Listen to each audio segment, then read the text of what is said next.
One moment you are yourself, and the next you open your eyes on the cold stone floor of a royal scullery. The coarse wool of a servant's garb replaces your clothes, and a heavy tray of silver sits idle in your trembling hands. But there is no time to wonder how you got here, because the shadows of the corridor are whispering treason. Behind the heavy velvet curtains, a trusted advisor slips poison into the golden cup meant for the king. In a court where power is everything, a lowly maid is entirely invisible, making you the perfect silent witness. Now, the deadliest plot in the Empire's history rests squarely on the shoulders of its most powerless occupant. As footsteps draw near, you must choose: play the silent victim, or use your insignificance to rewrite the kingdom's fate. Welcome back to the dark. I hope you have found a comfortable position. Adjust the blankets. Let the heavy, perfumed stench of the French court completely dissipate from your memory. We are leaving the gilded, feces-stained hallways of Versailles far behind us. We are crossing the English Channel, and as we cross, the sky turns a familiar, comforting, uninterrupted shade of slate gray. The air here smells like wet grass, old paper, damp wool. It is the late 18th century. We have arrived in Georgian England, and we are going to look at a royal family that desperately, aggressively tried to be perfectly normal, and in doing so, created one of the most suffocating, deeply depressing domestic environments in the history of the British monarch. Imagine waking up as a servant again, but this time you are not dodging flying shoes. You are not freezing on an ice river. You are not picking lice out of bare fat wigs. Your existence is actually quite comfortable, but it is so profoundly, relentlessly boring that you occasionally find yourself staring at the wallpaper just to see if the floral pattern will suddenly change. You are a lady's maid in the household of King George III and Queen Charlotte. Specifically, you are assigned to the royal nursery, and the first thing you need to understand about this household is the sheer, overwhelming volume of children. George and Charlotte had 15 children. 13 of them survived to adulthood. As a servant in the early years of their marriage, your entire life is just a blur of swaddling clothes, rocking wooden cradles, and dealing with an endless succession of royal toddlers. The palace functions less like a seat of government and more like a high-end, heavily guarded daycare. King George III is a deeply unusual monarch of this era. Unlike his grandfather and great-grandfather who hated their wives and flaunted their mistresses, George actually loves Queen Charlotte. He doesn't have a single mistress. He doesn't like loud parties. He doesn't like staying up late. What he likes is farming. He is famously nicknamed Farmer George. He loves reading about crop rotation, staring at turnips, and taking very long, very brisk walks in the rain. He genuinely wants to be a middle-class gentleman, but it is incredibly exhausting to pretend to be a simple middle-class family when you live in a massive stone castle, own a significant percentage of the Earth's surface, and have an army of servants who have to bow every time you enter the room. George and Charlotte create a daily routine for their family that is so strict, so perfectly unvarying that you could set a watch by it. Every single day is exactly the same. You wake the children up at dawn. They have a completely plain, unseasoned breakfast. The king goes for his brisk, aggressive walk. Then the children study. Then they have a plain, boiled dinner. At exactly 8 o'clock in the evening, the queen sits down to play a game of cards or listen to some very quiet chamber music. At exactly 10 o'clock, everyone goes to bed. Day after day, month after month, year after year. As a servant, you just fall into the rhythm of it. You fold the linens, you brush the hair, you listen to the slow, heavy ticking of the long case clocks in the corridors of Coup Palace and Windsor Castle. It is peaceful in a way, but it's the kind of peace that slowly calcifies your soul. As the children grow up, a massive, glaring double standard begins to emerge, and this is where the real, tragic weirdness of George III's family dynamic takes hold. The sons, the Prince of Wales, the Duke of York, the Duke of Clarence, and all the rest are sent away. They are given their own households. They are sent into the military. They go out into the world, and almost immediately they completely lose their minds. Because they were raised in such a strict, plain, perfectly controlled environment, the moment the royal sons get a taste of freedom, they become absolute disasters. They rack up astronomical gambling debts. They drink heavily. They secretly marry Catholic widows. They essentially act like heavily powdered fraternity brothers with unlimited credit lines. But the daughters, the 6 surviving princesses, Charlotte, Augusta, Elizabeth, Mary, Sophia, and Amelia, they are never allowed to leave. King George III loves his daughters. He loves them so much and is so terrified of them marrying the wrong person or leaving him that he simply decides to keep them forever. He had passed a law in 1772 called the Royal Marriages Act, which stated that no member of the royal family could marry without the monarch's direct permission. And George III essentially decides to never give his permission for his daughters. Every time a foreign prince sends a letter asking to marry one of the princesses, princesses, George finds an excuse. She is too young. The climate in Denmark is too cold. He doesn't have enough money. So the princesses stay at home. Imagine being a lady's maid to a group of women who are slowly transitioning from their teenagers into their 20s and then into their 30s without ever being allowed to actually live their lives. The princesses themselves refer to their existence as the nunnery. Your daily routine with them is an exercise in absolute stagnation. You dress them in identical, perfectly matched pastel gowns as if they are a set of porcelain dolls. They walk together, 2 by 2, behind their parents on the terrace at Windsor, smiling pleasantly to the public. And inside the palace, they sit. They do a staggering amount of embroidery. They draw polite little watercolors of trees. And in perhaps the most deeply depressing royal hobby ever invented, they knot fringe. If you don't know what knotting fringe is, let me explain the sheer mind-numbing tedium of it. You take a piece of silk thread, you tie a knot in it, then you move an inch down and you tie another knot. You do this thousands and thousands of times until you have a long string of knotted thread, which is then sewn to the edge of a curtain or a cushion. It requires absolutely no mental effort. It is just busy work for the hands. You sit in the corner of the Queen's drawing room. The fire is crackling. The Queen is sitting rigidly in her chair, taking pinch after pinch of heavily scented snuff. She was completely addicted to snuff, keeping massive silver boxes of it everywhere. The princesses sit in a semicircle, completely silent, tying tiny knots in silk thread for 3 hours. You just watch them. Beautiful, highly educated, fiercely intelligent women, absolutely trapped in a gilded waiting room, waiting for a life that is never going to start. Queen Charlotte, who was once a relatively pleasant mother, becomes incredibly controlling as she gets older. She refuses to let the girls read certain books. She refuses to let them have unsupervised conversations. But human nature is a stubborn thing, and if you lock 6 healthy, romantic young women in a castle with absolutely no eligible bachelors, they are going to find a way to fall in love with the only men they are allowed to see, the equerries. The equerries are the king's personal attendants. They are usually older military men, colonels and generals whose only job is to ride horses with the king and stand around the palace looking dignified. Most of them are entirely unappealing, older, tired men who just want to retire to the country. But to the princesses of the nunnery, an equerry is essentially a dashing romantic hero simply because he's a male who is not their brother. This is where your job gets slightly more interesting and significantly more dangerous. You become the go-between. Because the princesses are never allowed to be alone with a man, they start writing letters. Desperate, highly romantic, secret letters. You take a folded piece of paper from Princess Augusta and you slip it into the pocket of an older general as you walk past him with a silver tea tray. You carry notes from Princess Elizabeth to a local clergyman. It is entirely pathetic. It's the romantic equivalent of dying of thirst in a desert and falling in love with a muddy puddle. The most tragic of these quiet, suppressed romances involves Princess Sophia. Sophia is small, prone to intense spasms and nervous illnesses, and completely desperate for affection. She falls in love with one of her father's equerries, a man named General Thomas Garth. Let me paint a picture of General Garth. He is 33 years older than Sophia. He is short, he is described by everyone at court as being remarkably ugly, and he has a massive purple birthmark covering half of his face. But he's kind to her. He talks to her, and in the absolute sensory deprivation tank of Windsor Castle, that kindness is enough to spark a profound infatuation. As Sophia's servant, you were the one quietly covering her tracks. You watch the lingering glances in the drafty corridors. You carry the letters. And then, in 1800, the absolute unthinkable happens. Princess Sophia, unmarried, carefully guarded, sleeping in a room just down the hall from the Queen of England, becomes pregnant. The sheer panic that grips the inner circle of the royal household is suffocating. It is handled with the kind of intense, aggressive English denial that is almost an art form. Sophia claims she has a severe case of dropsy, a buildup of fluid. She takes to her bed, she is sent away to Weymouth for her health, and in complete secrecy, attended by only a very small, trusted group of servants, perhaps including you, she gives birth to a baby boy. The boy, named Tommy Garth, is immediately taken away and quietly placed with a foster. Sophia returns to the court, her waistline miraculously restored, and everyone just completely pretends that absolutely nothing happened. The general remains at court, the queen continues to take her snuff, the king continues to talk to his agricultural advisors, and Sophia goes right back to sitting in the drawing room, tying tiny knots in silk thread, grieving for a child she is never allowed to acknowledge. It is a completely silent tragedy, absorbed perfectly into the heavy masonry of the palace. But the quiet stagnation of the nunnery is about to be shattered by something far worse than a secret pregnancy, because hovering over this entire family is the dark,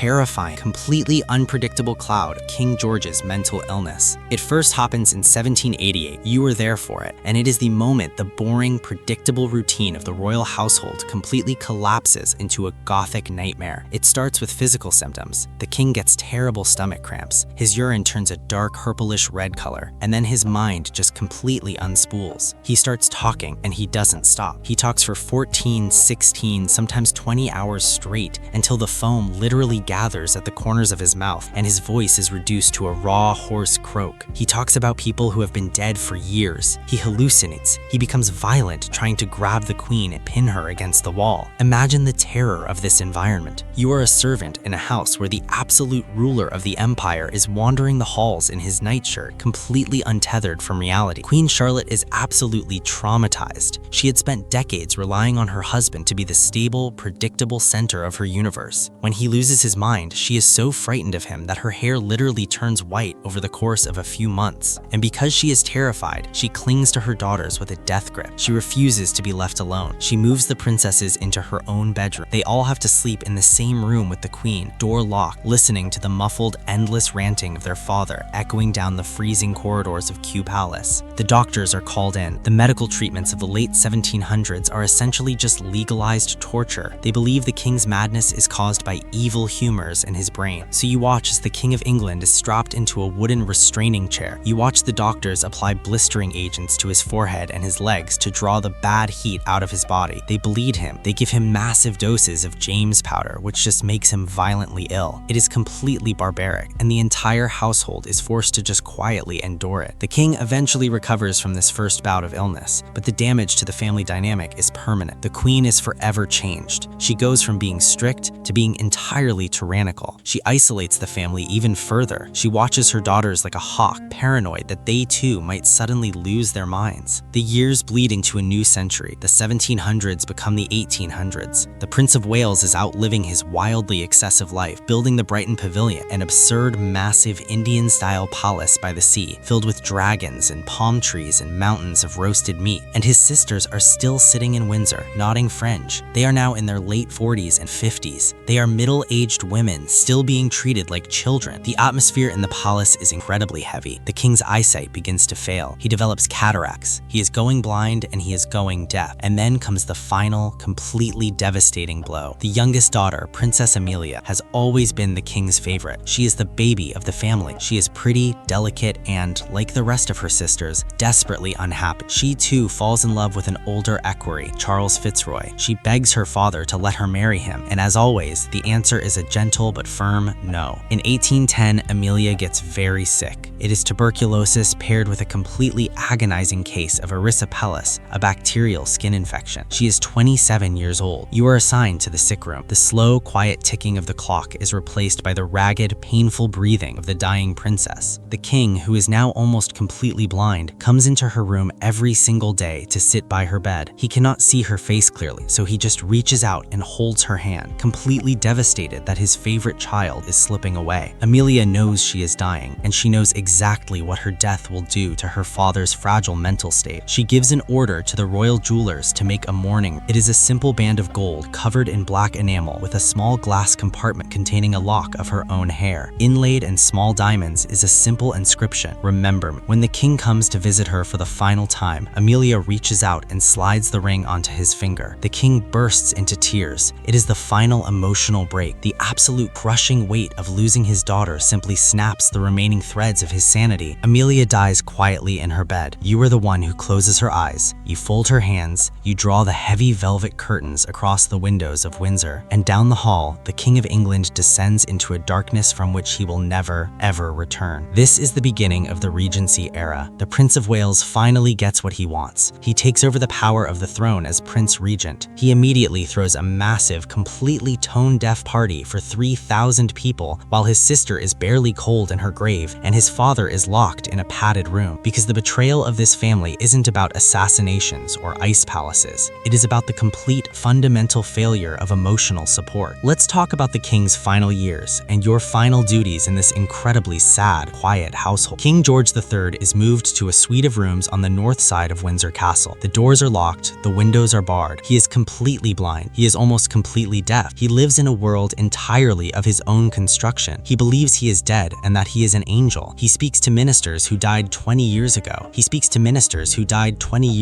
He is not violent anymore. The rage of his earlier madness has burned out, leaving only a gentle, deeply melancholy confusion. As a servant in his private apartments, your job is very simple. You make sure the fire is lit, you make sure he is fed. He refuses to shave, so he grows a massive flowing white beard that makes him look like a tragic blind prophet from the Old Testament. He wears a simple purple dressing gown, and he plays the harpsichord. This is the sound of the end of the Georgian era. It isn't cannon fire, it isn't the cheers of a crowd. It is an old blind man sitting alone in a heavily secured room, playing the music of George Friedrich Handel from memory. You sit in the corner of the room, listening. The music is beautiful, but the king's hands are old and he occasionally misses the keys. The notes echo through the empty, drafty stone walls of Windsor Castle. He plays and he talks to people who aren't there, and he slowly fades into the masonry. And what about the princesses? What about the nunnery? With the king locked away and the terrifying Queen Charlotte eventually passing away in 1818, the heavy iron grip of the household is finally released. The remaining sisters, now in their 40s and 50s, suddenly find themselves free, and their reaction is a mix of sheer desperation and quiet tragedy. Princess Elizabeth, the one who spent decades knotting fringe and drawing little pictures, decides she is going to get married. She doesn't care who it is, she just wants a house of her own. She accepts the proposal of Prince Frederick of Hesse-Homburg. When Prince Frederick arrives at the English court, everyone is completely horrified. He is a minor German noble who is incredibly fat, smells strongly of cheap tobacco and garlic, and refuses to bathe regularly. He wears massive, dirty boots. The Prince of Wales takes one look at him and actually throws up.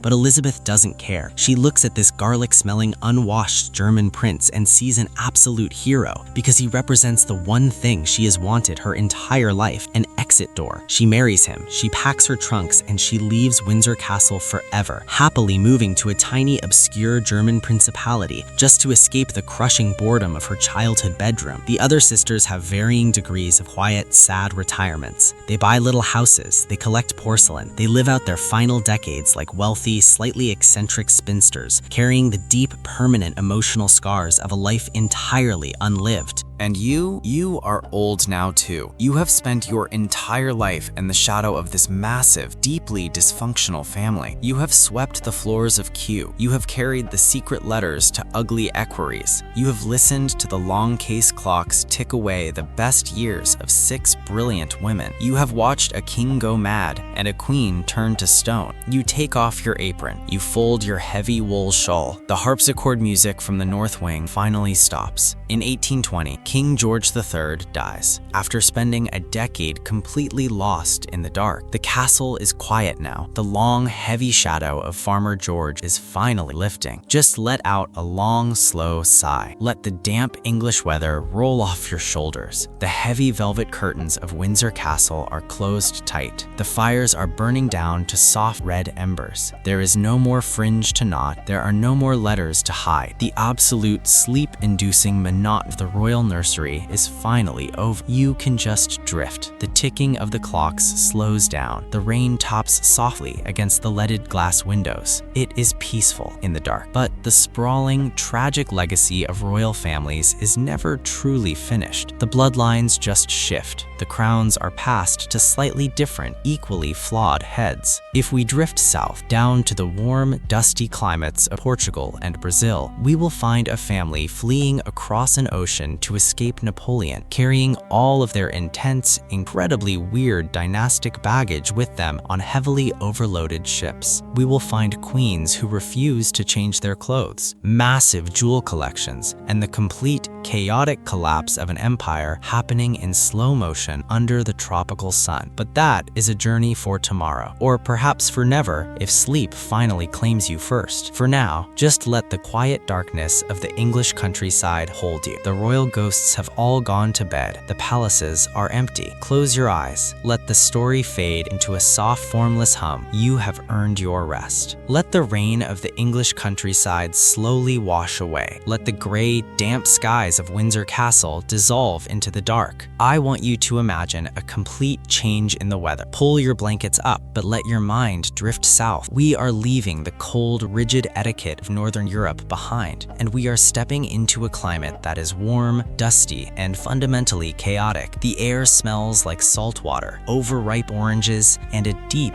underlying current of absolute unfiltered panic. It is November 1807. You are in Lisbon, Portugal, and you are a servant in the royal household of the House of Braganza. If you thought the British royal family was struggling with their domestic arrangements, the Portuguese royal family is currently operating on a level of dynastic dysfunction that borders on the surreal. They are not just unhappy, they are physically exhausted, deeply unhygienic, and they are currently attempting to pack their entire empire into wooden crates while Napoleon Bonaparte's army marches down the road. But before we get to the frantic packing and the deeply miserable boat ride, we need to talk about your employers, because you are working for a family that makes a Shakespearean tragedy look like a light, relaxing comedy. First is Queen Maria I. History calls her Maria the Pious, and later Maria the Mad. Much like King George III across the water, Maria has completely lost grip of reality. But while George's madness was a sort of gentle, confused wandering, Maria's madness is a terrifying, aggressively religious melancholia. She is obsessed with eternal damnation. She believes that her father's soul is currently burning in hell and that she is entirely responsible. She spends her days and nights dressed in heavy black mourning clothes, wandering the massive gilded corridors of the Queluz Palace, screaming. And I don't mean weeping quietly. I mean she unleashes blood-curdling, echoing screams about the devil, sin, and hellfire. As a servant in her palace, your daily life is a psychological endurance test. You're walking down a dark stone hallway, carrying an armful of clean linens, and suddenly the Queen of Portugal appears from behind a tapestry, points a trembling finger at you, and shrieks that the demons are coming. You just have to nod, curtsy, and say, "Yes, Your Majesty," while your heart hammers against your ribs. It is completely exhausting. They even brought in the same doctor who treated King George III, Dr. Francis Willis, to try and cure her. He suggested straitjackets and ice baths. It didn't work. It just made her scream louder. Because the Queen is completely incapacitated, the country is being run by her son, the Prince Regent. His name is Dom John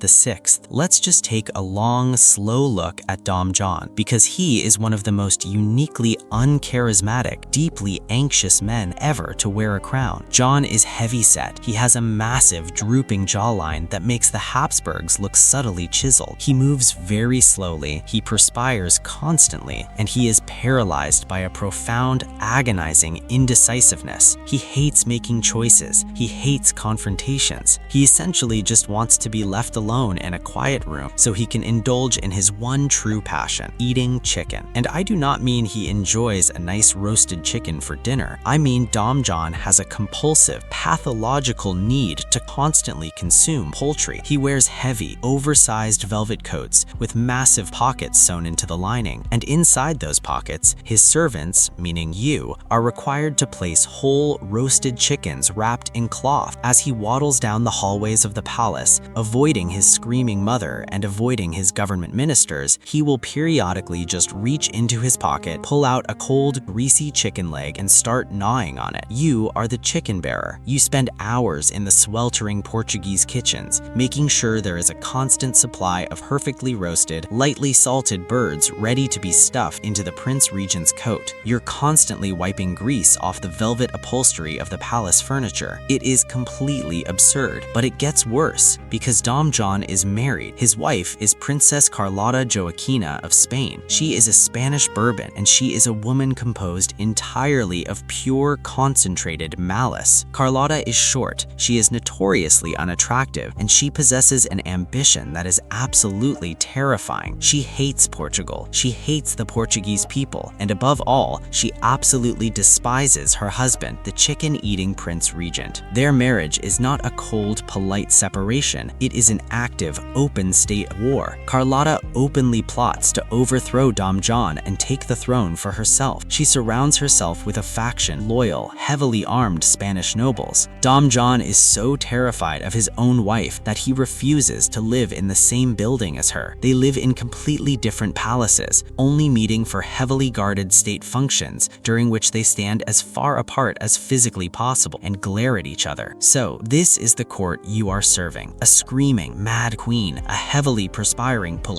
country-obsessed Prince Regent and a deeply vindictive plotting princess. And now, Napoleon is invading. In late November of 1807, the French army under General Junot crosses the border. The Portuguese army is completely unprepared. The government is paralyzed because John can't make a decision. He just sits in his chair, chewing on a wing, sweating profusely, while the French army gets closer and closer to Lisbon. Finally, with the French literally only a few days' march away, the British ambassador essentially forces John's hand. The decision is made. The Portuguese royal family is going to abandon Europe completely. They are going to pack up the court, board their massive naval fleet, and sail across the Atlantic Ocean to their colony in Brazil. This sets off the most frantic, disorganized, completely catastrophic packing process in human history. Imagine the sheer panic of this moment. You are a servant. You are told that you have roughly 48 hours to pack the entire contents of an empire into a fleet of wooden ships. You are running through the palace. You are pulling priceless tapestries off the walls. You are throwing solid gold candlesticks, royal archives, the entire contents of the National Library, and heavily jeweled crowns into massive wooden crates. There is no inventory. There is no system. It is just thousands of terrified people grabbing whatever they can carry and running toward the docks. The weather in Lisbon completely turns on them. A massive freezing rainstorm moves in from the Atlantic. The streets turn into deep, thick rivers of mud. You are trudging down the hills of Lisbon carrying a heavy wooden trunk filled with Queen Maria's black mourning dresses. The rain is pouring down your face. Your boots are sinking ankle deep into the mud. All around you, thousands of nobles are doing the same thing because anyone who is anyone in Portugal wants to get on these ships. They know that if they stay, the French will strip them of everything. An estimated 10 to 15,000 people converge on the docks of the Tagus River. The chaos is absolute. Carriages are stuck in the mud, abandoned by dukes and duchesses who are literally wading through the sludge in their expensive silk shoes, carrying their own luggage because their servants have already fled. When Queen Maria is finally escorted to her carriage to be taken to the ships, she has a moment of terrifying, lucid clarity. She looks at her frantic, sweating son and the panicked courtiers, and she screams, "Don't go so fast. People will think we are running away," which, of course, is exactly what they are doing. You finally reach the docks. You manage to push your way onto one of the massive ships of the line. The ship was designed to hold perhaps 400 sailors. It is currently being boarded by over 1,000 terrified, soaking wet aristocrats. On November 29, 1807, just hours before the French army arrives to capture the city, the Portuguese fleet raises its sails and pulls out into the Atlantic Ocean. And this is where your life transitions from a panicked nightmare into a slow, grinding, deeply unsanitary endurance test. You are now at sea, and you are going to be at sea for the next 2 months. Let's talk about the conditions on these ships, because the romance of a transatlantic voyage completely evaporates about 20 minutes after losing sight of land. The ships are hopelessly overcrowded. There are no private cabins for the minor nobility or the servants. You are sleeping on the hard, damp wooden deck, wedged between a crate of priceless silver and a terrified duke who hasn't bathed in a week. The weather in the Atlantic is horrific. A massive storm scatters the fleet almost immediately. The ships are tossed around like corks. Almost everyone on board is violently, aggressively seasick. The smell below decks becomes a thick, suffocating wall of vomit, damp wool, and unwashed human bodies. Dom Joanel spends the first week locked in his cabin, weeping, sweating, and likely clutching whatever cold roasted chickens managed to make it on board. But the seasickness is only the first phase of the misery. The real horror of the journey is the absolute collapse of basic hygiene. Because the departure was so rushed, no one brought enough clean water. The water barrels quickly turn green and stagnant. The food begins to rot. And then the true disaster strikes the royal fleet, an outbreak of lice. It starts with a few scratching courtiers. Within a week, it is an absolute epidemic. The lice multiply in the damp, crowded, unwashed conditions. They infest the heavy velvet coats, the silk dresses, and the massive powdered wigs of the Portuguese court. As a lady's maid, you were tasked with trying to pick the lice out of the hair of the princesses, but there are simply too many. The insects are everywhere. They are biting, crawling, and making life absolutely intolerable. Finally, Princess Carlotta Joaquina, in a rare moment of practical decision-making, realizes there is only one solution. She orders her servants to completely shave her head. The rest of the royal women and eventually most of the court realize she is right. So you spend a profoundly surreal afternoon on the deck of a rolling wooden ship, taking a straight razor and shaving the highest-ranking duchesses and princesses of the Portuguese Empire. The beautiful, elaborate European hairstyles fall to the deck and are swept into the ocean. But you cannot have the queen and the princesses walking around entirely bald. It violates every rule of royal dignity. So they need head coverings. But all the elegant hats are packed in crates at the bottom of the cargo hold. What do they have available? Sheets. You take the white linen bed sheets, tear them into strips, and wrap them tightly around the bald heads of the royal women, fashioning them into makeshift turbans. Just picture it. You are floating in the middle of the ocean, the sun is beating down on the deck, the ship smells of death, and the entire female aristocracy of Portugal is sitting on wooden crates, completely bald, wearing dirty bed sheets wrapped around their heads like a cult of very tired, very seasick fortune tellers. The sheer boredom of a 2-month sea voyage is crushing. You wake up, the ship is creaking, the horizon is just a flat line of blue. You eat a piece of hardtack, a biscuit so dense and full of weevils that you have to tap it on the table to let the bugs crawl out before you bite into it. You wipe the sweat from your forehead, you listen to the creak of the rigging. There is absolutely nothing to do. The nobles sit around playing cards for money they no longer have in a country they have completely abandoned. Dom João occasionally emerges from his cabin looking pale, heavily sunburned, and deeply confused. He paces the deck, his pockets bulging with whatever stale food he can find, staring at the endless water, terrified of storms, terrified of the French, and terrified of his bald, angry wife. It is the longest, most monotonous camping trip in history. The days blur into weeks, the weeks blur into months. Finally, in late January 1808, the lookout shouts, "Land is spotted." The fleet arrives in Brazil. They land first in Salvador and eventually make their way down to the capital, Rio de Janeiro. This is the moment where the story shifts from a damp wooden nightmare into a deeply weird, sweltering tropical fever dream. Imagine the arrival of the Portuguese royal family from the perspective of the locals in Rio de Janeiro. Brazil is a colony. It is wealthy from sugar and gold, but it is considered the absolute edge of civilized world by European standards. The people of Rio line the docks to see their emperor and their queen. They are expecting majesty. They are expecting glittering gold, shining armor, and the peak of European glamour. Instead, a fleet of rotting, barnacle-encrusted ships limps into the harbor. The gangplank is lowered, and out walks the royal court. They are pale, they are covered in flea bites, they smell completely awful, and all the women are entirely bald, wearing dirty bedsheets wrapped around their heads. The locals are utterly baffled, but because this is the royal family, a rumor immediately starts spreading through the crowds. The people of Rio assumed that the bedsheet turbans must be the absolute latest, cutting-edge fashion in Paris and Lisbon. Within a week, the wealthy women of Brazil start cutting off their own hair and wrapping sheets around their heads just to look like the miserable, lice-infested Portuguese princesses. It is a perfect, ridiculous encapsulation of royal influence. You can look like a complete disaster, but if you are wearing a crown, someone will copy you. The court moves into the city of Rio de Janeiro, and the culture shock is absolute. Rio is incredibly beautiful. It has massive lush green mountains, brilliant blue water, and exotic birds, but it is also a tropical city in the early 19th century. It is unimaginably hot, fiercely humid, and completely swarming with mosquitoes, spiders, and diseases the Europeans have never even heard of. Dom João decides that he is going to establish his court here. He is going to make Rio the capital of the entire Portuguese Empire. It is the only time in history that a European colony becomes the center of the empire that founded it. But João refuses to adapt to his new environment. He insists that the court will operate exactly as it did in Lisbon. And this means you, the loyal servant, are subjected to a completely new form of torture, tropical etiquette. In Lisbon, the court wore heavy wool, thick velvet, and layered silks to keep out the damp chill of the stone palaces. In Rio de Janeiro, it is regularly 95 degrees Fahrenheit with 90% humidity. But João dictates that the dress code will not change. So you are forcing the king into a massive massive, heavy, fur-lined velvet coat. You are tying a tight silk cravat around his thick neck. You are stuffing roasted chickens into the pockets of a wool jacket in the middle of a tropical summer. The heat inside the royal palaces is suffocating. There is no air condition. The massive windows are left open to catch the breeze, but that just lets the massive tropical insects fly inside. One of the most mind-numbing daily ceremonies in this new tropical court is the Betrayal, or the hand-kissing ceremony.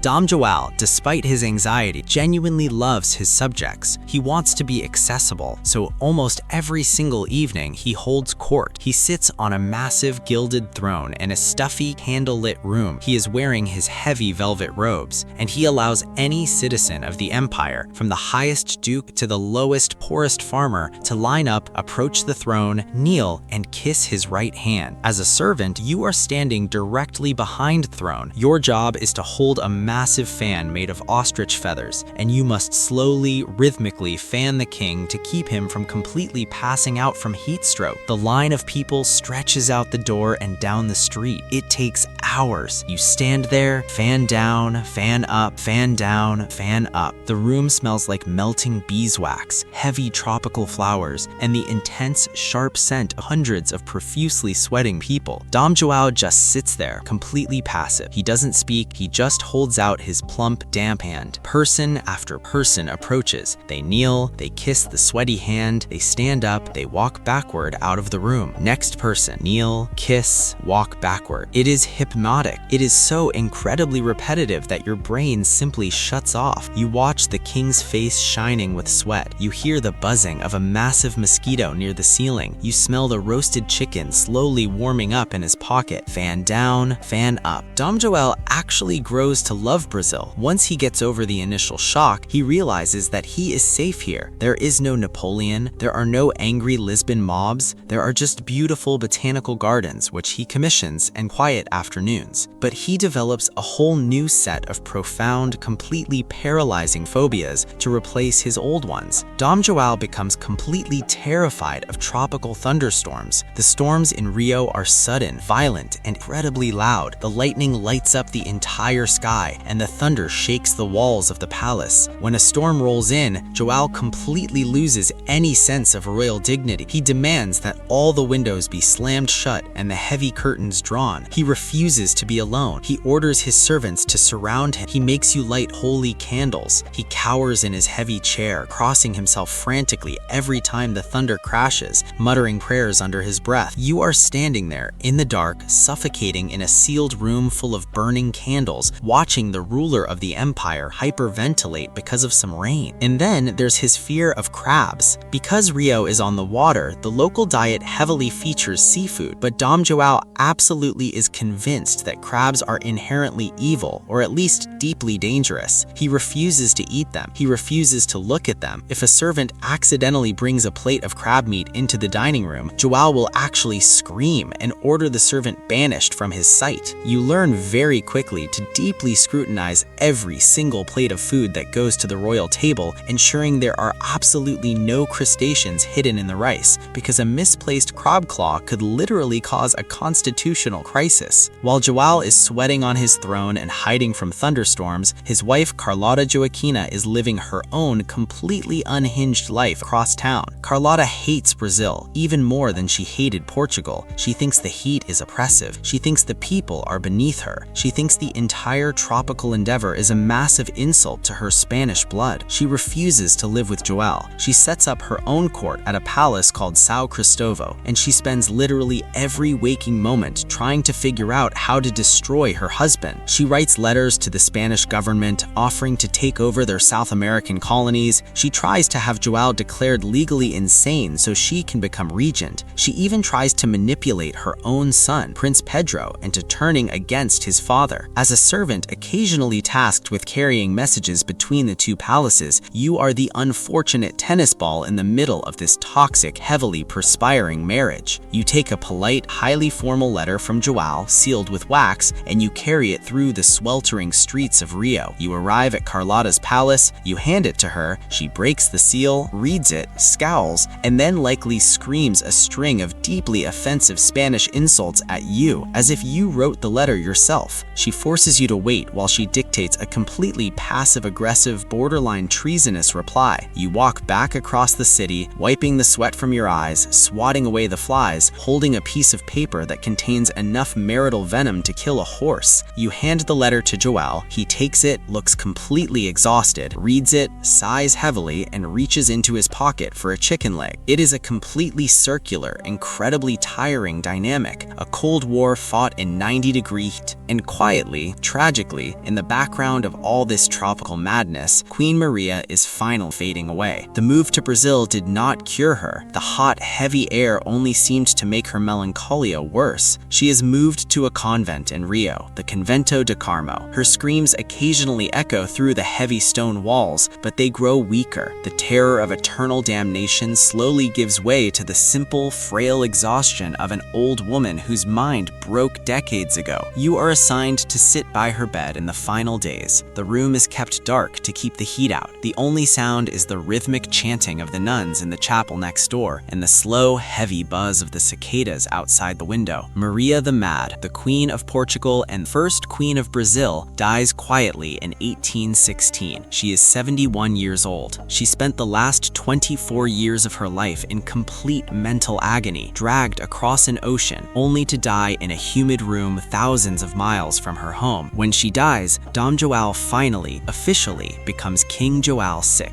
But the title doesn't change anything. He is still anxious. He is still sweating. He is still terrified of his wife. He sits on his throne, wearing the heavy velvet crown, fanning himself in the crushing heat. He looks out the window at the brilliant, sparkling blue waters of Guanabara Bay. The Napoleonic Wars in Europe have finally ended. Napoleon is defeated and exiled to St. Helena. The French have been driven out of Portugal. The government in Lisbon is begging the king to come back. They send letters, they send diplomats. They demand their rightful monarch return to his rightful capital. But Joao doesn't want to go back. He has grown comfortable in his gilded, sweaty routine. He likes his botanical gardens. He likes the absolute lack of European political pressure. He just wants to sit in the shade, eat his poultry, and let the empire run itself. He delays his return for 5 years. 5 years of making excuses. 5 years of ignoring the mail. 5 years of you, the servant, standing behind the throne, fanning him in the sweltering heat while he stares blankly at the wall. It is the absolute peak of royal procrastination. But history rarely allows a monarch to simply sit still forever. Eventually, the pressure becomes too much. A liberal revolution breaks out in Portugal. They demand a constitution. They threaten to strip him of his throne completely if he doesn't return. In 1821, with immense reluctance, King Joao VI finally agrees to go back to Europe. Imagine the packing process in reverse. But this time, it is not a panicked flight from a French army. It is a slow, deeply depressing, forced march of a man who knows he is returning to a country that will never respect him again. You pack the trunks. You fold the heavy velvet coats. You pack the royal silver. You even pack massive crates of Brazilian gold from the treasury, because Joao, in a final act of quiet rebellion, decides to empty the Bank of Brazil before he leaves, completely bankrupting the colony he is leaving behind. He walks down to the docks. The people of Rio are not cheering. They are angry. He is taking their wealth and leaving them. Joao stands on the deck of the ship. He turns to his son, Prince Pedro, who is staying behind as the regent of Brazil. In a moment of surprising clarity, Joao looks at his son and says, "Pedro, if Brazil breaks away, let it be for you, who will respect me, rather than one of those adventurers." He knows the empire is crumbling. He knows that by leaving, he is essentially guaranteeing that Brazil will declare independence, and he just accepts it. It is too much effort to fight it. The sails are raised. The ship slowly pulls out of the harbor. You stand on the deck, looking back at the massive green mountains of Rio de Janeiro. The brutal, suffocating heat of the tropics begins to slowly fade as the ship catches the cooler winds of the open Atlantic. The Portuguese court is returning to the damp stone palaces of Europe, but they are leaving a fractured empire behind them. Within a year, Prince Pedro will draw his sword on the banks of the Ipiranga River, declare independence or death, and become the first emperor of a newly independent Brazil. The House of Braganza will split in two, one half ruling in the cold, misty hills of Lisbon, and the other half ruling under the blazing sun of Rio. But for now,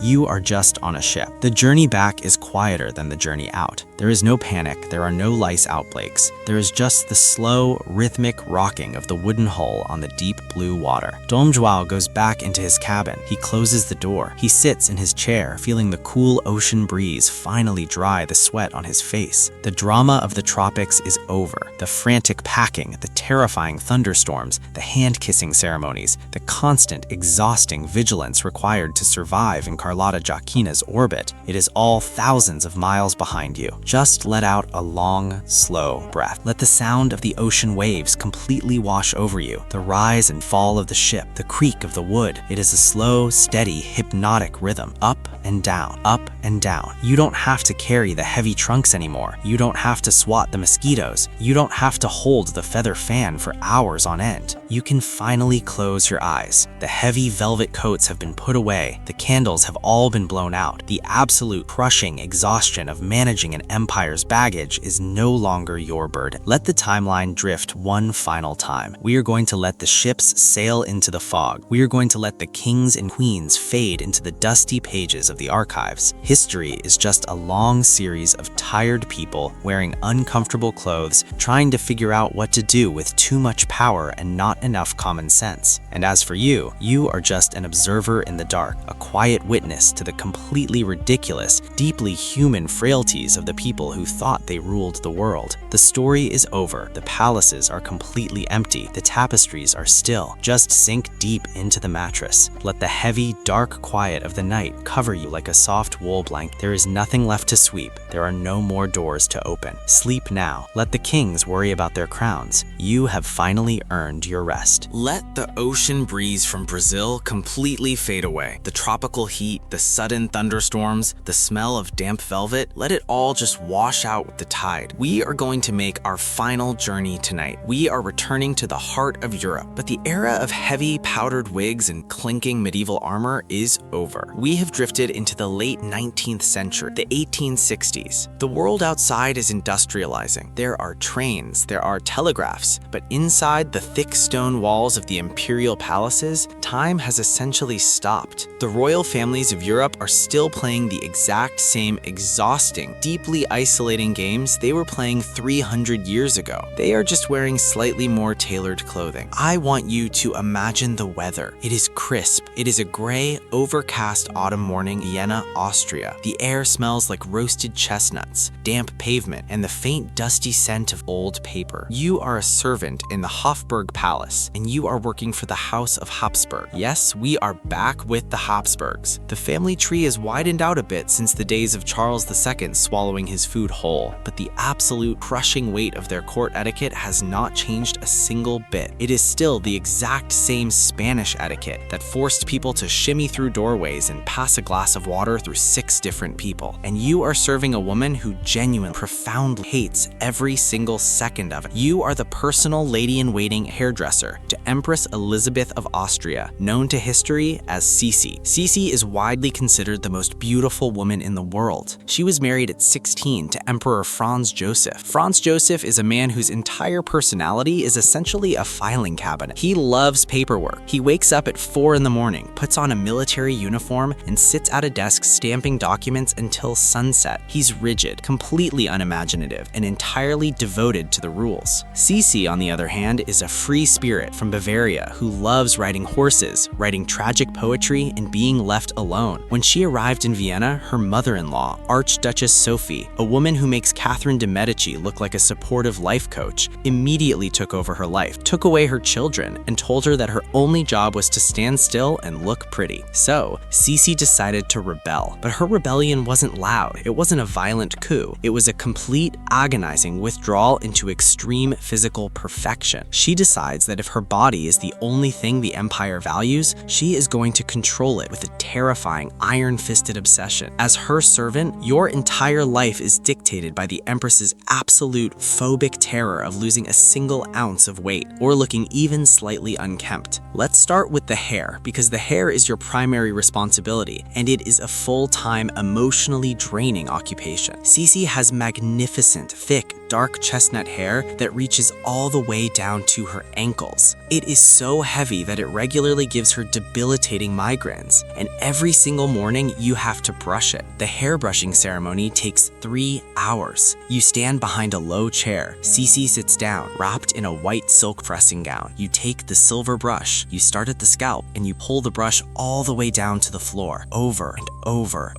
The room is completely silent. The Empress usually uses these 3 hours to learn languages. She learns Hungarian, then Greek, from a tutor sitting across the room. You are not allowed to speak, you just brush. But here is the truly terrifying part of your job. The Empress is mortally afraid of losing her hair. If she sees a dead hair in the brush, she will throw an absolute despairing tantrum. So you have to be incredibly stealthy. You, playing the role of her real-life hairdresser, Fanny Feifelick, have devised a brilliant, stressful trick. You wear a piece of sticky adhesive hidden under your apron. Every time you pull the brush through her hair, you quickly, secretly check the bristles. If there is a fallen hair, you discreetly pluck it out and stick it to the tape under your apron. At the end of the 3 hours, Cece demands to see the silver brush. You present it to her on a silver tray. It is perfectly, completely clean. She nods, satisfied, and you let out a long, slow breath, knowing you have survived another morning without causing a constitutional crisis over a split end. But the daily brushing is nothing compared to the washing. Washing Cece's hair is a full-day event that happens every 2 weeks. It involves a massive silver basin and a custom-made mixture of raw eggs and fine cognac. You spend the entire day massaging this sticky, alcoholic egg yolk mixture into an ankle-length curtain of heavy hair. Then you rinse it. Then Cece has to put on a waterproof silk cloak and pace up and down the drafty corridors of the Hofburg Palace for hours waiting for it to air dry, because hair dryers haven't been invented yet. You just walk behind her, carrying the heavy train of wet hair so it doesn't drag on the marble floors. It is exhausting, and you haven't even dealt with her diet yet. Cece is severely, tragically anorexic. She weighs herself 3 times a day. If the scale moves even a fraction of a pound above 110 pounds, which is dangerously thin for a woman who is 5'8", she completely stops eating. As her servant, you are responsible for preparing her completely bizarre, highly unappetizing meals. You do not serve her the heavy, rich pastries of Vienna. You do not serve her roasted meats. Cece lives on liquids. You spend hours in the kitchen operating a special heavy iron press. You take raw cuts of beef and veal, and you literally squeeze the raw meat until the red juice drips out into a glass. You bring her a silver tray with a crystal goblet filled with raw salted meat juice. She drinks it, wipes her mouth, and declares that dinner is over. Sometimes she goes on milk diets, but Cece is incredibly picky. She will only drink milk from specific cows. So when the Empress travels, you have to pack her favorite cows and bring them on the train. Imagine being the lady-in-waiting in charge of ensuring a herd of Bavarian dairy cows makes it onto a luxury steam train headed for the Greek islands. And she travels constantly. Cece realizes very quickly that she cannot stand her husband, she cannot stand her mother-in-law, and she cannot stand the city of Vienna. So she just leaves. She develops a mysterious lung ailment that requires sea air, and she never really comes back. This is where your job becomes a grueling, never-ending physical endurance test. Cece is obsessed with walking, but she doesn't take leisurely strolls through the gardens. She takes forced 8-hour marches at a furious, punishing pace. You are a lady-in-waiting. You're wearing a heavy corset, a long, restrictive wool skirt, and completely impractical leather boots. The Empress puts on a slightly lighter skirt, grabs a leather fan to hide her face, and sets off. You have to follow her. You are trudging up steep mountains in the Swiss Alps. You are walking across the dusty, sun-baked hills of Corfu. You are speed walking through the muddy forests of Hungary. Cece never stops. She never slows down. She walks for 6, 7, 8 hours straight, completely silent, moving like a ghost trying to outrun her own shadow. The ladies-in-waiting literally drop from exhaustion. You have to arrange for secret carriages to follow miles behind you just to pick up the servants who simply pass out on the side of the road because they cannot keep up with this terrifyingly fit, completely depressed Empress. When you finally finally return to whatever rented villa or palace you're staying in, your feet are bleeding. Your corset has bruised your ribs. You just want to lie down and sleep for a week, but you can't because Cece needs her hair brushed. And you need to massage her skin with cold crushed strawberries or wrap her entire body in damp towels soaked in vinegar to keep her waistline at a suffocating 16 inches. It is the most profoundly tiring, deeply sad existence. Cece is running from the absolute boredom of her royal life, and in doing so, she has turned her own body into a prison that is just as strict and just as unforgiving as the Spanish etiquette she was trying to escape. But let's leave the dusty walking trails of Corfu for a moment. Let the bright Mediterranean sun fade out. We are going to travel north. We are going to pack the trunks, leave the raw meat press behind, and follow the train tracks up into the deep, dark, pine-scented mountains of Varia, because Cece has a cousin. And if you think Cece's coping mechanisms are weird, her cousin has managed to elevate social anxiety and royal escapism into a multi-million-dollar architectural art. Welcome to the court of King Ludwig II of Bavaria, the Swan King. Ludwig and Cece are very close. They understand each other perfectly, mostly because they both fundamentally refuse to live in the real world. But while Cece tries to disappear into her own body, Ludwig tries to disappear into fairy tales. You are a servant in Ludwig's household, and the first thing you need to adjust to is the complete, absolute inversion of time. King Ludwig does not like the sun. He does not like people. He does not like the aggressive, militaristic reality of the 1870s, where Germany is unifying under the iron fist of Otto von Bismarck. Ludwig prefers the Middle Ages. He prefers operas. He prefers the romantic, completely fictionalized versions of history. So he simply decides to live at night. Your day as his servant begins at roughly 6 o'clock in the evening. The sun is setting behind the jagged peaks of the Bavarian Alps. The heavy, dark woods surrounding the castle are completely silent. You knock gently on the king's bedroom door. No scratching, just a very soft, polite knock. Ludwig wakes up. He is incredibly tall, deeply handsome in a tragic, brooding sort of way, and entirely detached from reality. He has breakfast at 8 o'clock at night. He eats lunch at 2 in the morning, and he has dinner as the sun is coming up. Your entire existence is lived by candlelight. Ludwig spends his massive royal fortune building castles. He builds Neuschwanstein, a massive, towering, white stone fairy tale fortress perched on top of a mountain. It is the castle that will eventually inspire the Disney castle, but inside it is empty. He builds it just so he can look at it and so he can wander through its massive, echoing halls entirely alone. He builds Linderhof, a smaller, incredibly ornate palace hidden deep valley. And it is at Linderhof where your job reaches the absolute peak of servant isolation, because Ludwig has installed a mechanical marvel specifically designed so he doesn't have to look at you. It is called the Tischlein Deckdick, the wishing table. Ludwig wants to eat his dinner in complete privacy. Even the presence of a servant holding a soup tureen is too much social interaction for him to handle. So you are stationed in the freezing, damp stone basement of Linderhof Palace, directly beneath the king's dining room. The dining table is attached to a massive, complicated system of gears, pulleys, and counterweights. At exactly 2 in the morning, a bell rings. You and another servant grab the heavy iron cranks. You turn the cranks, the heavy wooden gears grind together. The trap door in the ceiling opens, and the king's dining table is slowly lowered down through the floorboards directly into the basement. You quickly clear the dirty plates from his first course. You place the roasted pheasant, the heavy silver cloches, and the crystal wine glasses onto the table. You ring a small bell to signal you're done. Then you grab the crank again. You turn it, sweating in the cold basement air, and the table slowly rises back up through the ceiling into the king's dining room. The trapdoor closes. You never see him. You never hear his voice. You just operate a wooden elevator for a man who is currently sitting in an empty, gold-plated room having a full, out-loud conversation with the ghost of King Louis XIV of France. Yes, Ludwig regularly orders the table to be set for 4 people. He sits alone, eating his pheasant, and politely asks empty chairs if they are enjoying the wine. He imagines he is dining with the absolute monarchs of the past, because the absolute monarchs of the past don't ask him to sign budgets or go to war. It is completely harmless, but it is deeply, profoundly sad. When the snow falls in Bavaria, which it does heavily and often, Ludwig's nocturnal routine becomes even more cinematic. He likes to take sleigh rides, but not a quick ride around the courtyard. At 3 in the morning, in the dead of winter, you are standing outside the palace. The temperature is 10 degrees. Your breath is pluming in freezing air. You are dressed in an elaborate 18th century livery because Ludwig dictates that his servants must match the historical era of whatever fantasy he is currently living out. The king's sleigh is pulled up to the doors. It is a massive gilded contraption shaped like a giant golden swan. It is absurd. The horses are wearing elaborate harnesses covered in silver bells. Ludwig comes down the stairs, wrapped in heavy furs. He climbs into the swan. You and the other outriders mount your horses. You are handed a massive burning pipe pine torch, and then the procession sets off into the dark. Imagine the hypnotic, completely surreal quality of this ride. You are riding a horse through a dense, completely black pine forest in the middle of the night. The only light is the flickering orange glow of the torches reflecting off the pure white snow. The only sound is the rhythmic, muffled thud of the horse's hooves in the powder and the constant, soft jingling of the silver bells on the swan sleigh. You ride for hours, up into the mountains, through the freezing, silent valleys. The cold numbs your fingers. The smoke from the torch burns your eyes. King Ludwig just sits in the sleigh looking up at the stars, entirely at peace, completely ignoring the fact that his government in Munich is slowly, methodically turning against him, because you cannot be the king of Bavaria and spend all the state's money on golden swan sleighs and magic tables without consequence. The betrayal of King Ludwig is not a violent coup. It is a quiet, bureaucratic, medical assassination. In June of 1886, the government ministers in Munich decide they have had enough. They compile a massive medical report detailing all of Ludwig's bizarre behaviors, his nocturnal schedule, his imaginary dinner guests, his massive debts. They have a panel of doctors declare him completely incurably insane. The doctors never even examine him. They just sign the paper. A commission is sent to Neuschwanstein Castle to arrest him. Ludwig is completely blindsided. He threatens to have them thrown in the dungeon. He tries to rally the local peasants, who actually love him because he pays them to build his castles. But the reality of the 19th century eventually catches up with the fairy tale. The government forces take him. They strip him of his power, place his uncle in charge as regent, and transport Ludwig to Berg Castle, a smaller, heavily guarded palace on the shores of Lake Starnberg. You are left behind at Neuschwanstein. You watch the carriage roll down the mountain rain. 2 days later, the story of the Swan King comes to an abrupt, mysterious, and very quiet end. On the evening of June 13th, Ludwig's primary doctor, a man named Dr. Gooden, asks him to take a walk with him along the shores of the lake. It is raining. The sky is dark. The water of Lake Starnberg is cold and gray. They walk out of the castle gates. They tell the guards they do not need an escort. They walk down the muddy path toward the water, and they never come back. Hours later, as the panic sets in, the servants and the guards take lanterns and go out into the rain to search. They find the king's umbrella on the shore. They find his hat floating in the shallows. And then, wading out into the waist-deep water, they find the bodies. King Ludwig and Dr. Gooden, both dead, floating quietly in the dark water. To this day, no one knows exactly what happened. Did Ludwig try to escape across the lake and the doctor tried to stop him? Did Ludwig drown himself and take the doctor with him? Was it an assassination? Doesn't really matter. The result is the same. The ultimate escapist finally found a door he couldn't build a fairy tale castle around, and he slipped through it, disappearing into the dark water forever. The castles are completely emptied. The swan sleigh is put into a museum. The magic table in the basement stops turning. The long, quiet night of the Bavarian king is finally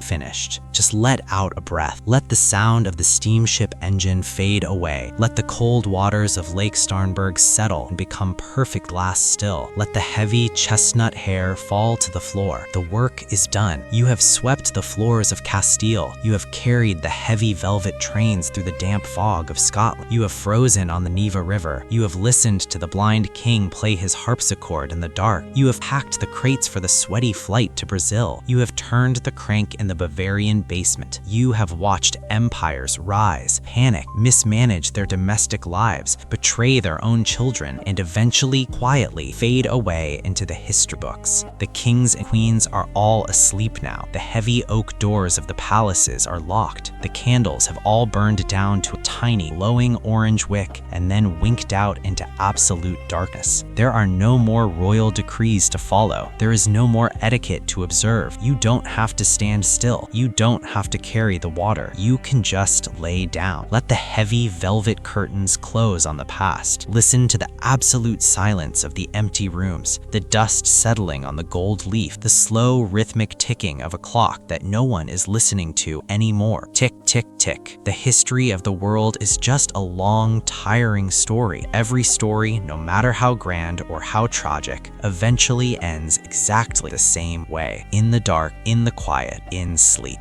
So let the shadows stretch across the room. Let your breathing match the slow creeping pace of the centuries passing by. In and out. There is nothing left to do. The history line is finished. History books are closed. Just rest. Good night. Are you still awake? That is all right. Sometimes when you open the heavy, creaking doors of the past, the ghosts are a little reluctant to go back into the dark. They want to linger in the corners of the room just a little bit longer. So pull the blankets back up. Let your eyes remain heavy. If the European courts were too damp, too cold, or too obsessively focused on knotting fringe and picking lice out of wigs, we can travel somewhere completely different for our final, lingering epilogue. We are going to East. Imagine the scent of burning oud wood. It is a heavy, smoky, incredibly rich smell that sinks directly into your clothes. Beneath it is the sharp, sweet tang of strong, dark coffee and the faint, dusty scent of dried rose petals. The air here is warm. The light is filtered through massive, intricately carved wooden screens. The floors are covered in carpets so thick and soft that footsteps make absolutely no sound at all. You are a servant in the Topkapi Palace, in the heart of the Ottoman Empire. The city of Istanbul stretches out outside the high stone walls, bustling with trade, ships, and a million overlapping voices. But you never hear those voices, because you work in a part of the palace where sound is essentially forbidden. You work in the kafes, the cage. Let's talk about the Ottoman succession system, because it is a masterclass in solving a terrible problem by inventing a completely different, psychologically devastating problem. In the early days of the empire, when a new sultan took the throne, the law of fratricide dictated that he had to immediately execute all of his brothers. This was done to prevent civil wars, and they didn't just casually execute them. Spilling royal blood was forbidden, so the brothers were strangled with a silken bowstring. It was brutal, it was bloody, and it was deeply traumatic for everyone involved. So in the early 16th century, the Ottomans decided to be merciful. They decided to stop killing the spare brothers. Instead, they decided to simply lock them in a room for the rest of their lives. The kafes is a series of pavilions deep inside the massive harem complex of the palace. It is beautifully decorated. The walls are covered in stunning blue and green Iznik tiles painted with intricate, repeating geometric patterns and winding tulips. There are velvet cushions, silver trays, and fountains, but there are no windows to the outside world. The doors are guarded heavily by deaf-mute eunuchs, and the princes, the shahzades, who are locked inside are entirely cut off from human race. As a servant in the kafes, your job is an exercise in absolute crushing silence. You are likely chosen specifically because you cannot or will not speak. You carry the heavy silver trays of food. You sweep the plush carpets. You polish the brass braziers. But you are not allowed to converse with the prisoners. You are not allowed to teach them anything about the outside world. Your current assignment is to attend to a prince named Osman. Osman was locked in the kafes when he was just 5 years old. Imagine being a 5-year-old child placed in a beautifully gilded, windowless pavilion and told you simply cannot leave ever. You grow up surrounded by the same blue tiles. You count the painted tulips on the walls. You drink the thick, dark coffee. You are provided with barren concubines to keep you company because the imprisoned princes are strictly forbidden from fathering any children. The empire cannot risk a spare heir having his own spare heirs. As Osman grows from a boy into a teenager and then into a young man, you watch his mind slowly, quietly fold in on itself. There is nothing to do. There are no books about the outside world. There is no politics. There is only the slow, dripping sound of the marble fountain corner of the room. Drip, drip, drip. But the boredom is not the worst part of the kafes. The worst part is the completely unyielding, ever-present terror, because the princes know that at any given moment, the heavy wooden doors might open. And when the doors open, it means one of two things. Either the reigning sultan has died and the Grand Vizier is coming to bow and tell you that you are now the absolute ruler of the Ottoman Empire, or the reigning sultan has had a bad day, feels a little paranoid, and has sent the executioners with the silk bowstring to finally tie up loose ends. You have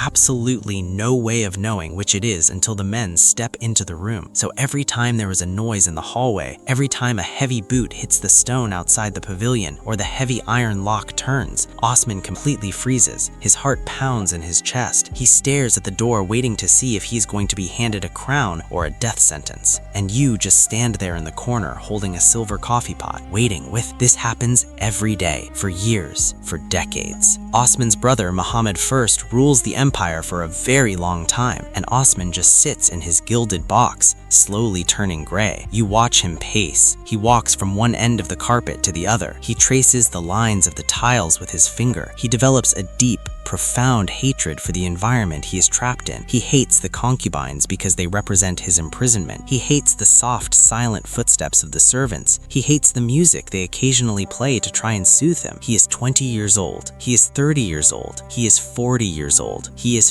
50 years old. 50 years of living in a few rooms. It is a level of sensory deprivation and psychological stagnation that is almost impossible to comprehend. The world outside is changing. Wars are being fought. Empires are expanding and contracting. The Enlightenment is happening in Europe, and Osman is just staring at a blue ceramic tulip. Finally, in 1754, the heavy wooden doors open. Osman is 56 years old. He is a hunched, pale, deeply maladjusted older man. The high officials of the empire walk into the room. They bow low to the carpet. They inform him that his brother has died. Osman is not going to be strangled. He is the new sultan of the Ottoman Empire, Sultan Osman III. You watch as they take this completely institutionalized man who hasn't seen the sun properly in half a century, who has never led an army, who has never governed a city, who has never even had a normal conversation, and they place the absolute weight of a massive, sprawling empire squarely onto his shoulders. It is entirely absurd, because why not put a man who has lived his entire life in a closet in charge of millions of lives? When Osman leaves the kafes, the transition is completely jarring. He is suddenly thrust into the massive, echoing courtyards of the Topkapi Palace. There is sunlight, there are thousands of people, and Osman absolutely hates it. Because his mind was formed in the silent, terrifying isolation of the cage, he reacts to his new freedom with a set of incredibly bizarre, deeply crotchety decrees. First, he decides he absolutely despises music. The soft lutes and drums that the concubines played in the kafes remind him of his captivity, so he bans musicians from the palace. He orders all instruments to be thrown out. The Topkapi Palace, once a place of poetry and song, becomes completely oppressively quiet. Next, he decides he hates the company of women. He spent 51 years surrounded by the barren concubines of the harem, and he wants absolutely nothing to do with them. But the Topkapi Palace is full of women. There are hundreds of servants, concubines, and female relatives constantly moving through the corridors. Osman does not want to see them, and he does not want them to see him, so he invents a completely unique, incredibly loud warning system. He orders the royal cobblers to make him a special pair of shoes. He has heavy iron cleats attached to the heels of his slippers. When the Sultan Osman III walks down the marble hallways of the palace, the iron cleats make a sharp, loud, ringing clack, clack, clack sound. It echoes off the high vaulted ceilings. The rule is simple. When the women of the palace hear the iron shoes approaching, they are required to immediately scatter. They must run, hide behind doors, duck into alcoves, and completely clear the corridors until the Sultan has passed. Imagine your life as a servant now. You are no longer trapped in the silent cafes. You are working in the main hallways of the palace. You are carrying a stack of folded linens. It is a warm, sleepy afternoon, and then, in the distance, you hear it. Clack, clack, clack. It is the sound of a deeply traumatized 56-year-old monarch slowly shuffling toward you. The sheer panic that erupts in the hallway is completely ridiculous. You drop the linens. You scramble into a side room. You press yourself completely completely flat against the wall, holding your breath. You peek through the crack in the heavy wooden door. The old sultan shuffles past. He is wearing heavy silk robes. He is scowling. He stares at the floor. Clack, clack, clack. He looks exhausted. He looks like a man who was handed the keys to the world, only to realize that he vastly prefers the dark. Osman III's reign is incredibly short. He rules for barely 3 years. The empire kind of just functions around him on autopilot, managed by the Grand Viziers, while Osman spends his time banning coffee houses and aggressively avoiding eye contact with his own staff. In 1757, he simply dies. He passes away quietly from a stroke. The iron shoes are taken off. They are thrown into a chest somewhere deep in the palace storerooms. The musicians are quietly allowed to come back. The women step out of the alcoves, and the empire moves on to the next prince, who is pulled, blinking and terrified, out of the exact same gilded cage. It is the ultimate cycle of royal stagnation. You sweep up the dropped linens. You walk back down the marble corridor. The sound of the iron cleats is completely gone, replaced only by the soft brush of your own slippers against the stone. Let the smell of the burning oud slowly fade from the room. Let the blue Iznik tiles blur into the darkness. The Ottoman court, with all its heavy silks, its silent pavilions, and its deeply anxious rulers, is dissolving into the shadows. The tragedy of the cafes is exactly like the tragedy of the Spanish etiquette, or the French levee, or the English nunnery. It is the story of human beings trapped by the absolute crushing weight of their own importance. They built palaces with walls so thick that reality couldn't get in, and then they slowly lost their minds in the quiet. But you are not trapped.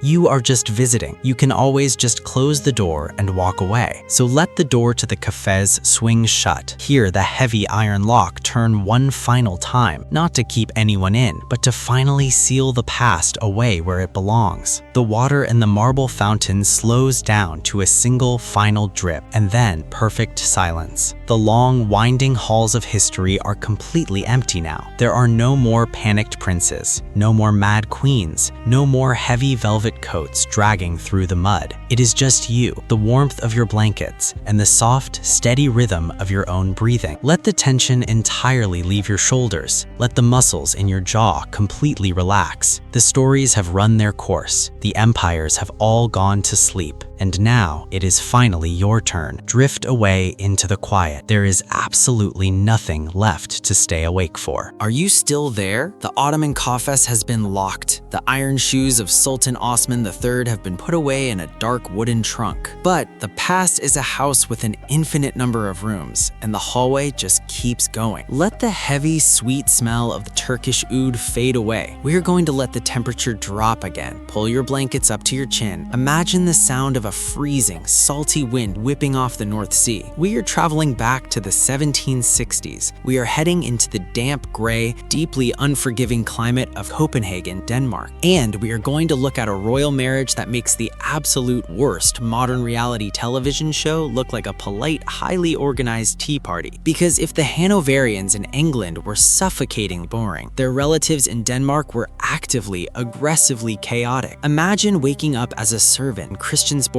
Palace. The floors are cold stone. The air smells like damp wool, wood smoke, and the faint, salty tang of pickled herring. You are a valet, and your specific job is to manage the completely unpredictable, deeply embarrassing daily life of King Christian VII of Denmark. Let's set the stage with King Christian. If you remember our time in England, you will remember King George III and his incredibly strict, boring, perfectly regimented household. Well, George III had a younger sister named Caroline Matilda. She was 15 years old. She had been raised in that exact same quiet, sheltered environment, and she was shipped off to Denmark to marry her cousin, King Christian. She arrives expecting a grand, dignified royal life. What she gets is Christian. Christian VII is a man who is fundamentally, profoundly unwell. He is small, he is slight, and his mind is a fractured, chaotic landscape. As a child, he was educated by a brutally strict tutor who essentially beat him until whatever fragile sanity he possessed completely shattered. By the time he becomes king, his behavior is a daily exercise in absolute, bizarre humiliation for everyone around him. As his valet, your morning routine does not consist of polite, formal dressing ceremonies like in Versailles. It consists of trying to coax a grown man out from under the furniture. Christian hates being king. He likes to play pranks,